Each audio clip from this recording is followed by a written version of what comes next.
Well, hello, welcome back to Habit Helps, a podcast of Creekside Community Church in San Leandro, California, where we talk about how habits build you and about how you can build better habits. My name is Jeff Bruce. I'm joined by John Bruce. Dad, how are you? I'm good. I'm really good today, except I didn't expect this rain. Of course, nowadays, every day you can expect rain here. It's been rainy. It's been rainy. Just feels early to me, like an hour earlier than what my body is telling me. I know. I've been kind of sleepy lately. I can't understand why. Yeah. We're normally not political on this podcast, Dad, but if there was one issue we would campaign on, it's eliminating daylight savings time. That's right. It is tyranny. Well, today we're going to talk about freedom and the road to freedom. And you know what that road is, Dad? It's called discipline. Yes. Even if you don't get an extra hour of sleep. That's right. Discipline can still give you freedom. That's right. We're in the book of Proverbs. Proverbs is the Bible's habit book because Proverbs is all about skill in living and the practical daily decisions that we make to live with the grain of God's universe. So Proverbs is a great book to look at if you want to figure out what kind of habits you should develop as a follower of Jesus. And so we've looked at the habits that Proverbs commends, and we are taking 4 weeks to look at discipline. Last week we talked about laziness and how to know, according to Proverbs, if you're a lazy person. This week we'll be happier. Diligence. How can we become more productive, diligent people? Dad, where do you want to start? Well, I think last week we talked about 10 ways you can know if you're a procrastinator. And we looked at sloths and slugs. Now we're going to flip it over, and the other animal that Solomon talks a lot about is the ant. And the ant is a good example, the example of diligence we should follow. And I think this is kind of our big idea here is that smart people like to get things done. And so why can they get things done? And I think there's 5 lessons we can learn, according to Solomon, from the ant. And the first is that smart people know that achievement is a skill which can be learned. I don't know if you remember, well, you don't because you weren't born yet, but when your sister was just a little girl, she was barely able to walk. She was fastidiously clean. I mean, she would always clean up her room before she'd go to bed. Everything had to be in place before she'd go down. She brought 2 hours of homework back home from her first day of kindergarten. I mean, we had to make her stop practicing the piano. She wouldn't go outside. She just practiced all the time. Yeah. Stop praying, Jenny. Yeah. You need to come eat. Jeez. Exactly. And if you believe any of that, you haven't been a parent. Because no one is a born achiever. We're all born sluggards and sloths. We naturally gravitate toward what's easiest, the path of least resistance. And so achievement is a skill that must be learned and must be developed. And Proverbs 6:6 says, "Go to the ant, O sluggard. Observe her ways and be wise."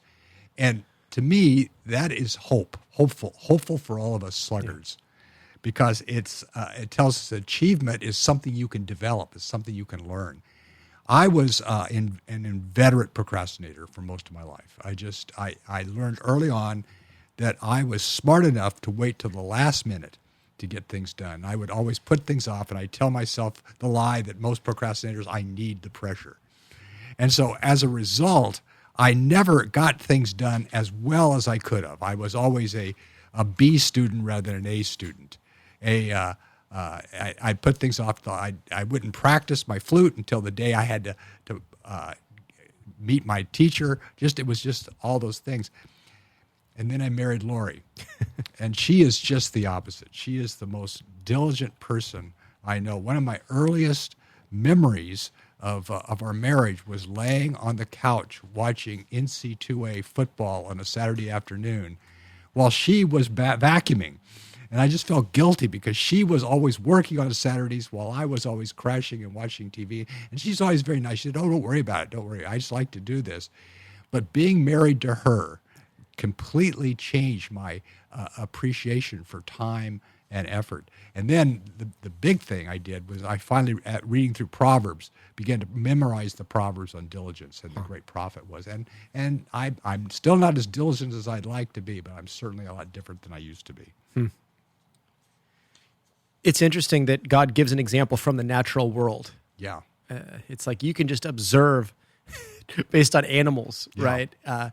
Just what diligence creates. And it is hopeful because it's not just that we must learn it, but that we can Yes. learn Yes. it. And that it's an inevitable reality that Right. no one is born diligent. Right. That is and yet that is the great X factor in life. Yes. So often is Yes. it's not talent, it's not charisma, it's not your natural giftedness in any area. It's just grit. Yes. It's just your ability to keep making small, good decisions persistently over a long time. Exactly. And those are the people who inevitably reap blessing in every area of their life. Right. Right. And that brings us to a second lesson I think I pick up from the ant, is that smart people know that achievement is impossible without clear goals and priorities. Continuing in Proverbs 6 through 8, go to the ant, O sluggard, observe her ways and be wise, which having no chief, officer, or ruler, prepares her food in the summer and gathers her provision in the harvest. The ant is a self-starter. She takes the initiative. She understands the values of time. She understands that nothing worthwhile happens without work, and she finishes her jobs. And she needs no outside supervision. The queen ant is not a boss. She just kind of lays eggs. But each ant works independently and has the same goal, which is to gather enough food for the summer. The ants are like most insects, are really influenced by cold. And when they get cold, they have no energy. And so as their nest cools, they become weaker and slower and unable to search for food. And that's why during the warm months, they have one goal, and that is to find food. And I think the lesson we're to learn from that is that achievement is impossible without goals. Yeah.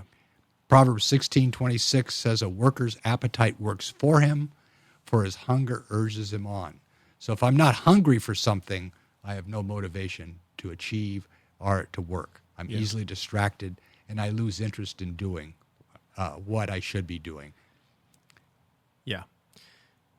There's a book we read as a staff a few years ago called Essentialism, Right. with many proverbial insights in it. But Greg McCown, one of the things he says about being an essentialist in life is that you think almost everything is non-essential, Yeah. and then you distinguish the vital few things that you have to do. Yeah. And I think that's really the first step in becoming a diligent, productive person. The ant is self-directed because the ant's appetite works for them. Yes. The ant understands in some mysterious way that if I do not cooperate with this team and get things done, we die. Yes. And so they're focused on the most vital things. Right. The challenge for humans is that isn't as viscerally clear. Right. I think. Right. I've got my basic needs met. Okay, then what do I give my life to? Yeah. And to me, the first step in becoming a productive or diligent person is to stop and say, okay, I have 4,000 weeks to live. At the end of that time, what are the most important, what do I want to be true of me? Yes. Yes. And then start eliminating things that get in the way from what absolutely must happen Right. so that those things happen. Yeah. And that requires some thinking. Yeah. How am I going to seek first the kingdom of God and his righteousness every day? What relationships am I called to? What am I called to in these different areas? But then just say that this is life or death to do these few things Yeah. well. And that means I'm not going to do everything. Yes. And I think that's an important distinction. You don't become productive to become efficient. You become productive to become effective Yes. in the things that God wants you to do. It's not that you do everything. Yeah. It's that you put your best energy into the most important things. Right. Right. Yeah. The opposite of diligence is not laziness necessarily. It can just be unfocused. Yeah, or Unfocused busyness. effort. Yeah, busyness. Yep. Exactly. I remember years ago one Saturday, I had to repair our dryer, and so I had bought flexible tubing in advance because I needed to replace all this, and so I just couldn't remember where I put it. So I went out in our shed and finally found it, but I had to take a bunch of tarps off of it to get it out of the shed. And so I thought, well, I had to put these tarps away. So I refolded all of them and found boxes to put them in. And then I went to my office because I had to find out, how do you attach these tarps? And while I was in my office, I noticed a bunch of stuff that needed to be filed and some letters I needed to answer. An hour later, I got the tarps and realized I didn't have any duct tape. So I went down to the hardware store to buy some duct tape, and while there, I said, my bathroom faucet is leaking, so I better get some new washers for it. So I got home for that, and I realized I didn't know how to take apart a washer.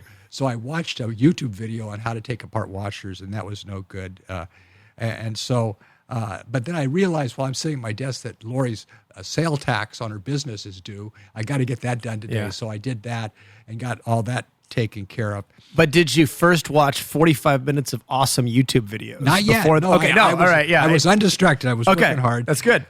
So I take the faucet apart only to realize it doesn't use washers. It uses cartridges. So I gave up on that. So then I went, but now it's time for lunch. Yeah. And so while I'm eating lunch, I turn on the U.S. swimming championships, which are great. And about the middle of the afternoon, Lori asked, how's the dryer coming? And the point was, I was busy all that time. Yeah. I was not focused. Yeah. That's my work style for most things.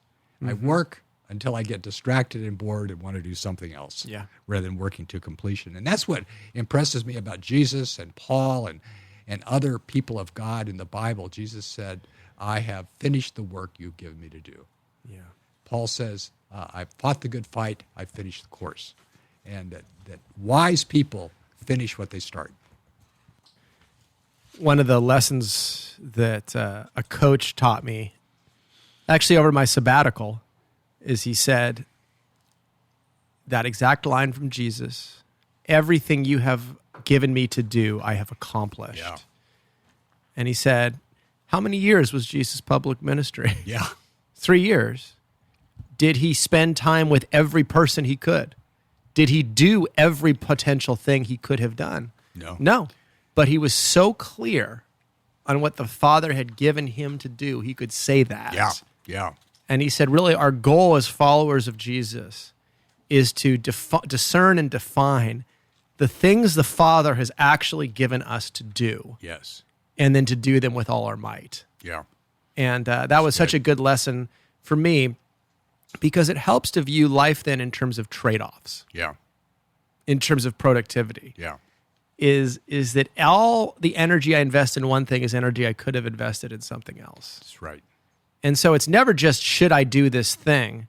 It's what will it cost me in other areas that are important if I do this thing? Yeah. So, again, lesson from the ant, that achievement is impossible without clear goals and priorities, because nobody can do everything. Yep. Nobody has unlimited energy. We're all limited. Yep. Third thing we can learn from the ant is that achievement is impossible without hard work. And oh man, I know we all think it's a lame lesson, Dad. It is. It is. Just give me a hack. The ant's life is very simple. She has two options: work or die. Right. I mean, basically, that's what she does. So her survival and the survival of the colonies depended on hard work. And Proverbs says, "Poor is he who works with a negligent hand, but the hand of the diligent makes rich." Yeah. And that's such a simple concept, and yet it's easier. We live in a world of cause and effect. Nothing happens without nothing, no effort. Right. You reap what you sow. Nothing comes from something. Never comes from nothing. Every effect has a cause. I was thinking, if you were in the wilderness hiking and you came across a very well kept garden, flowing lawns, all the plants are pruned and everything, you wouldn't say, this just happened. I wonder how this happened. You'd know there must be a gardener. There must be somebody who is keeping all this. The same thing is true of people who accomplish things. It didn't just happen for them. They weren't lucky. They did something to make all those things happen. Yeah, I think there's two levels at which this works. There are obviously people enter life with certain advantages that other people don't have. Yeah. That's true. And so their floor might be much higher, right? Yeah. Or they might not have the same ceiling on them in the same way because they're just advantaged in various ways because of where they are culturally, economically, social network, all of those things. Yeah. But the truth is this, if you aren't diligent, you could guarantee that, because it's the one variable you can control.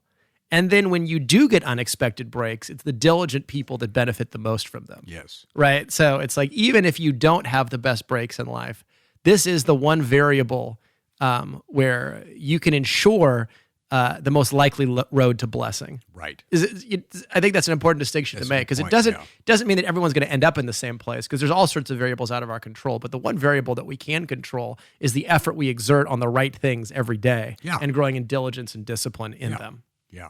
Exactly.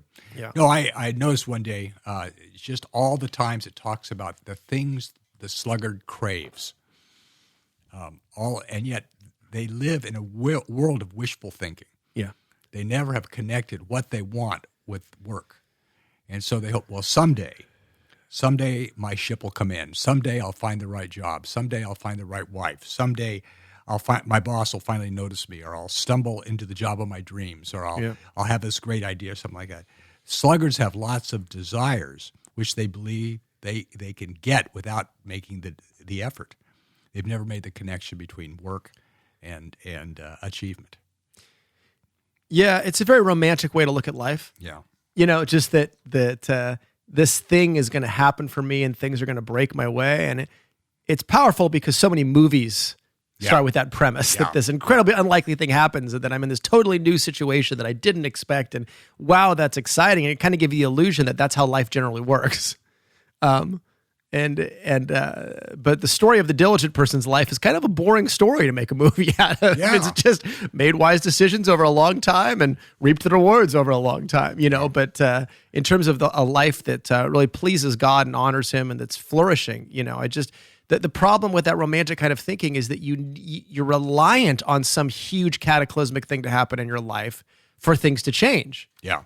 Rather than saying, well, if I make these great decisions for 15 years, the next 15 years are going to be much smoother in all of these ways, right? That's just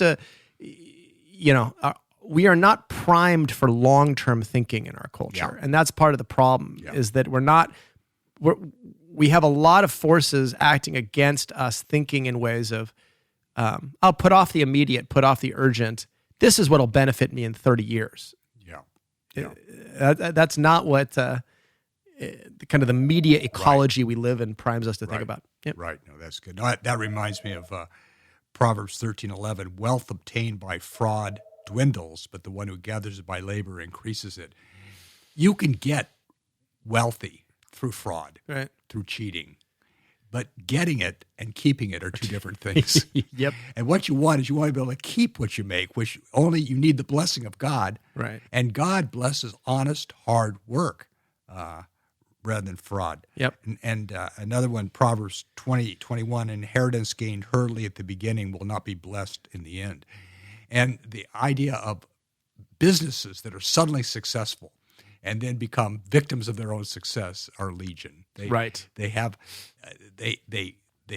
progress so fast, but they never develop systems and disciplines and procedures to handle the new business that comes in. Finally, they collapse on themselves. That it is really the day-to-day diligent exercise that leads to long-term success. Yeah, and you see that in a ton of areas of life. People who become famous quickly, they haven't gone through the character testing to deal with fame or the allure of fame, and it crushes them. Right. Whereas people who are kind of diligent to do what they were already doing and then became famous for the thing, it doesn't change them in the same way because they don't change their mission or what they were about. Right. You look at, Tim Keller would be a great example of that to me. He wasn't a guy who was out to become a Christian celebrity. Right. He was just a guy out to do the work he was doing. and then became kind of acclaimed for that work, but it didn't change what he was doing. Yeah. He just kept doing the same things he'd always been doing. Oh, that's good. Exactly. I've been privileged to be involved with a lot of athletic teams, both as an athlete and as a coach. And I just think of that quote, genius is 10% inspiration and 90% perspiration. and a lot of these teams were pretty average when I got involved with them. But they became successful, and they became successful almost always the same way. We got some great athletes. And when the other athletes saw how hard they worked and what they had to do to be great athletes, people began to copy what they were doing, and it raised the level of the whole team. And because it was a hard-working team, it began to succeed. Yeah, I don't know if you have anything on friendship in there, but I would say this is one of the most important lessons about productivity, is that surround yourself with effective, productive people. Yes. And it will drastically increase your own productivity because you just begin to see what it takes. Yeah. And exactly. and it sets a new norm for your own life. I was with a buddy.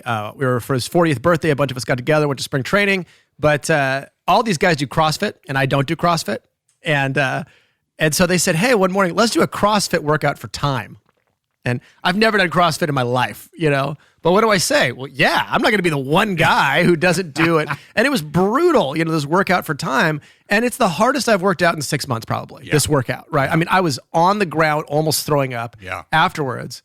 But I wasn't going to not do it. Right.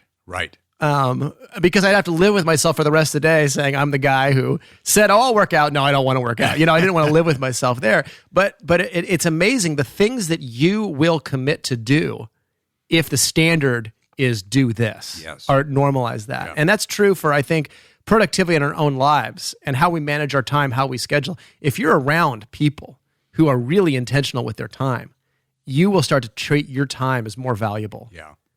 Yeah, exactly. And if you're the most disciplined person you're in trouble because there's nothing to shoot for. You think, well, I'm doing great. Yeah, I'm far more disciplined than all these guys. Well, that's just the crowd you're hanging out with. There's a far more disciplined crowd out there you could be hanging out with. Yeah. And so, aspirational friendships, I think, are really important in this food. Yep. Great. Couple more here. Learning from the ant, smart people know that achievement is a result of doing the right thing at the right time. There's always a timeliness to achievement. Remember the ant's problem with the cold. Proverbs 30:25 says, the ants are not a strong folk, but they prepare their food in the summer because that's the only time they can prepare food. Yeah. If they wait till they feel like gathering food, it's too late. He who gathers in summer is a son who acts wisely, but he who sleeps in harvest is a son who acts shamefully. Proverbs 10:5. The sluggard doesn't value time. He says one time is as good as another. If I don't get it done today, I can always get it done tomorrow. But in farming, that's not the case. You've got to get the seed in the ground, or else you're not going to have a harvest. Yeah. You've got to harvest it when it's ready to be harvested, or you're going to lose the harvest. Right. And so the wise person not only works hard, but they work hard at the right time. Yeah. They understand that. So achievement is a result of doing the right things and the right time. And that's why the achiever has clear priorities. She does first things first. Yeah. And it's an uncomfortable truth, the truth about timeliness, because it doesn't hit you till later in life. That there was an opportune time to do some of these things. There are more opportune times to go get an education. If you're going to go do that, right? There are more opportune times to spend a lot of time at work versus less time at work. Yes. There's more opportune times to get married, to have kids, to do all these things, to build friendships. Exactly. And understanding what season you're in is just so critical for that. Yeah. No, that's good. Proverbs 6:9-11 says, how long will you love sleep, O sluggard? When will you arise from your sleep? A little slumber, a little folding the hands to rest, and your poverty will come in like a vagabond and your need like an armed man. The sluggard doesn't value time, so he becomes a slave to his own appetites. Yeah. What feels good now takes precedent over what needs to be done now. fact, the Hebrew word for diligent means to be up early for the task. So the idea of diligence always has an element of time involved. The diligent person values time, realizing that he has to do it now. It's good. One more lesson for smart people. The secret of achievement is paying attention to the details. Proverbs 27:23-27, know well the condition of your flocks, pay attention to your herds, for riches are not forever, nor does a crown endure to all generations. When the grass disappears, the new growth is seen, and the herbs of the mountains are gathered in. The lambs will be for your clothing, the goats will bring the price of a field, and there will be goat's milk enough for your food, for the food of your household, and sustenance for your maid. Solomon is addressing this to wealthy people, people who have other people to take care of their herds. Right. Other people do. And so keeping track of your herds, how many sheep do you have? What health are they in? How are they doing? Why should a wealthy person concern himself with this when he has people do it? Because this is a renewable resource. Yeah. And you may lose all of your other wealth. Yeah. You may lose all the other opportunities, but you will have something that will sustain you and your family. And I think that's why Proverbs tells us to pay attention to the details, because God is in the details, the devil is in the details. Nothing happens without the details. You can have a big picture and all those things, but when you get right down to it, it is what is happening in the details of your work, the details of your life, the details of your home that's going to make the difference between success and failure. Yeah.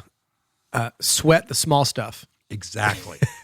And it doesn't mean there's sort of a compulsion or something. What it means is that you understand the areas of your responsibility and you have systems for managing them. Yes, exactly. That's what it means. And I think one of the best lessons, I mean, this is the blessing of technology in a lot of ways, is that we have the ability to automate so many of these things in our life in a way we never did before.